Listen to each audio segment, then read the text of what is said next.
3 AM is a horror film from Thailand that tells 3 supernatural stories, each of which takes place at 3 AM.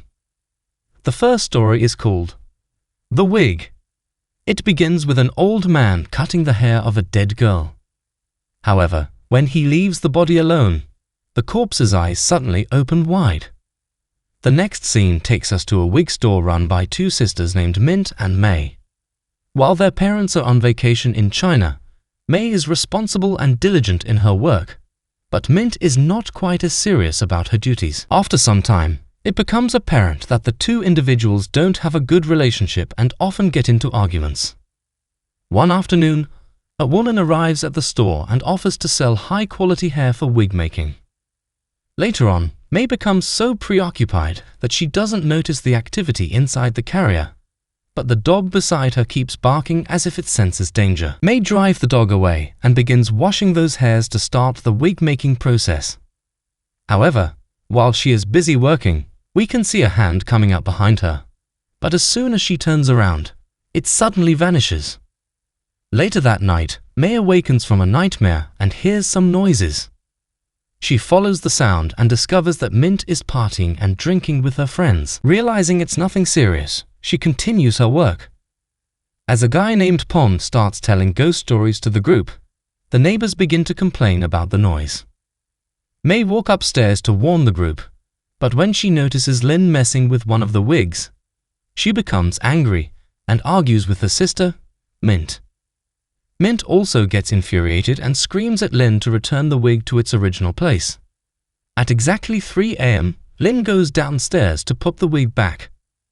But as he enters the room, the lights abruptly go off and he finds himself in complete darkness.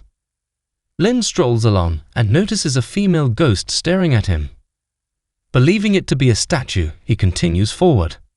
Suddenly, a hand protrudes from the wig and pokes him in the eye.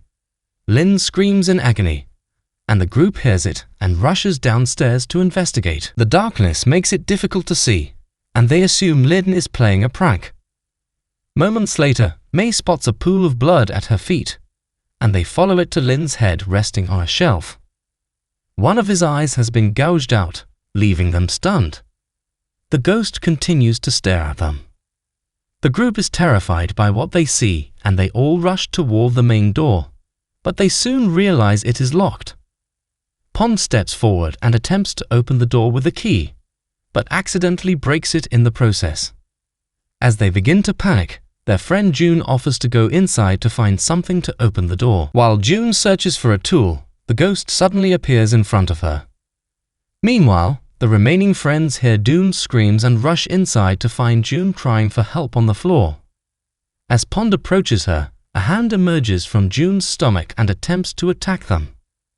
Before they know it, the ghost starts to slam June against the ground, and she dies instantly.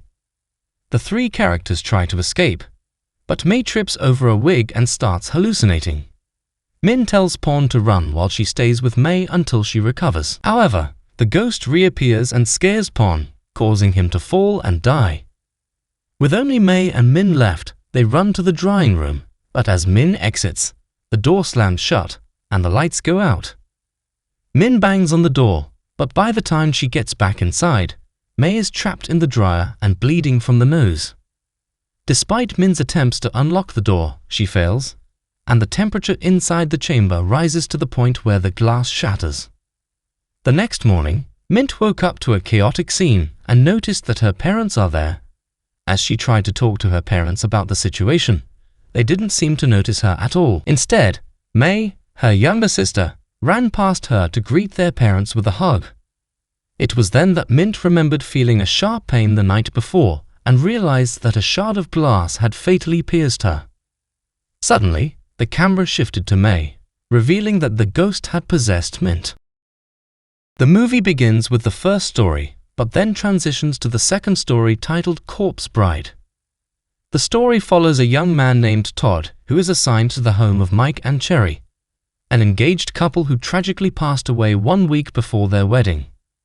As Todd is shown around the residence by a nurse, he is informed of the various rules and restrictions he must adhere to, including not opening the couple's coffin or entering their bedroom, and making a food sacrifice at a designated time. However, Todd's curiosity gets the best of him and he enters the forbidden bedroom.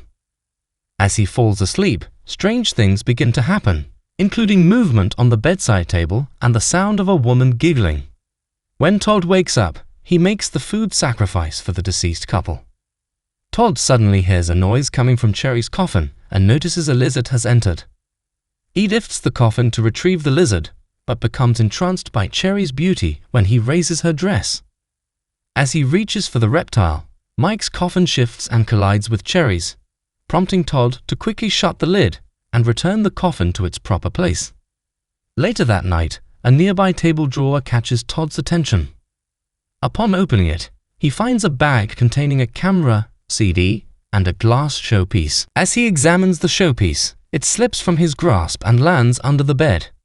When Todd tries to retrieve it, the glass mysteriously disappears. Todd attempts to play the CD on the television, but it does not work. He then turns on the camera and discovers numerous images of Cherry looking happy. However, Todd is horrified to find pictures of her with her hands tied and appearing to be frightened. Suddenly, the CD starts to work. He watches that Mike is tying up Cherry and telling her that he must do that as he loves her.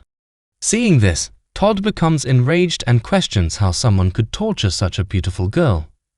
He then enters the coffin room where Cherry's coffin is open and notices her body in a different posture, assuming that Mike's ghost is tormenting her even after his death. To put an end to this, Todd moves Mike's coffin to a different room and keeps it bound with holy thread. After that, he starts abusing her body and even starts having sex with her corpse every night. One night, when he was laying with Cherry's corpse, he hears a mysterious sound, and he finds that the groom's corpse is missing. He becomes anxious and rushes to his room, where he discovers Cherry's body is also missing. Just then, the windows start shaking fiercely, and before he knows it, a hand pulls him beneath the bed by his foot. The missing piece of glass is stabbed into his leg. Todd drags himself from the bedroom in agony and discovers Mike's dead body there. Then, he has a vision of what happened between Mike and Cherry. It turns out that Cherry had a propensity for self-harm and used to frequently hurt herself.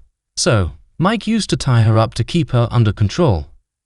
But one day, after pleading with him to let her go, Mike releases her from her rope. Cherry kills Mike and kills herself afterward, as she's a psychopath. At precisely 3 in the morning, Cherry appears before Todd with a sickly appearance and kisses him. Todd loses consciousness, and when he wakes up, he is in a coffin next to Cherry's lifeless body. The story concludes with Cherry's resting atop the coffin while singing a wedding tune. The final story, titled I, is considered the scariest of the 3. It begins in an office where a transgender woman is pretending to work overtime while chatting with people online.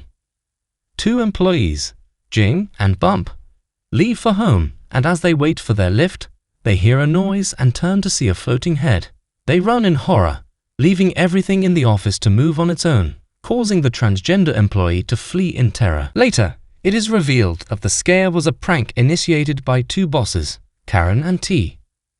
The bosses had noticed that many employees were staying late to receive overtime subsidies, so they decided to scare them. After the prank, they return to their office. As T stands up after bending down to pick something up, he discovers a terrifying face that nearly gives him a panic attack. Karen removes the mask and makes fun of him for being scared like a female dog. As he leaves, Karen notices a chair moving in his direction, but he ignores it, thinking it's just another prank. He initially suspects T of being behind the prank, but it turns out to be Jing and Bump, seeking revenge on the bosses for pranking them earlier. Karen paints the face of the sleeping security guard, Jing, before leaving the office with Bump, leaving only T behind. Upon hearing strange noises, T investigates and encounters a ghostly shadow, which turns out to be a mop. The fridge then shakes, and T assumes it's Karen, but is horrified when she appears behind him carrying food. She gives him the food and returns to work, leaving T feeling strange. A woman crawls out of the fridge and tries to grab him, causing him to run into a man whose eyeball is exploding, and T passes out in fear. Karen later reveals that the 3 of them had conducted the prank, but they realize that T is already dead. Karen tells Bump and T to go home and that she'll handle it. Jing observes as T opens his eyes, clutches her hand, and stands up laughing. It was another prank. But suddenly they hear an eerie noise from inside the office. As they investigate, they discover Karen has hung himself out of guilt for killing his friend. The three of them freak out until Karen speaks up, revealing it was just another prank. As the four of them leave the office, Karen realizes he forgot some important work, and they return to put the sign in the malfunctioning fridge.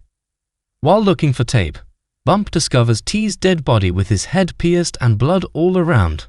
It turns out T was killed by nails knocked off the table during the earlier prank. As the three of them panicked, they wonder who was playing with them after T died. Suddenly, the lights go off, and they use their phones as torches. T appears in front of them with a phone in his hand, and when they try to leave, they realize the door is locked. T starts chasing Jing and Bump while printing several copies of his head on printers. After rushing into the office in search of the key, Jing and Bump stumbled upon Karen's lifeless body. It was revealed that Karen had actually died earlier when he faked his suicide by hanging. Despite Karen's attempts to chase them, Jing and Bump managed to escape the company. However, Jing was surprised to find her shoes on the stairs. Meanwhile, at exactly 3 in the morning, Karen and T, who was still alive, concluded their pranks and left the office. While in the elevator, they encountered Jing and Bump again. Just then, Karen received a call from the security guard informing him that they had discovered the dead bodies of 2 employees. The bosses trembled in terror upon realizing that Jing and Bump, who were standing in front of them, were ghosts. It turned out that during the floating head prank, Jing and Bump had fallen off the stairs and died. Karen attempted to exit the elevator, but Bump blocked him. As the movie ends, the 4 of them are seen descending into the darkness of the elevator.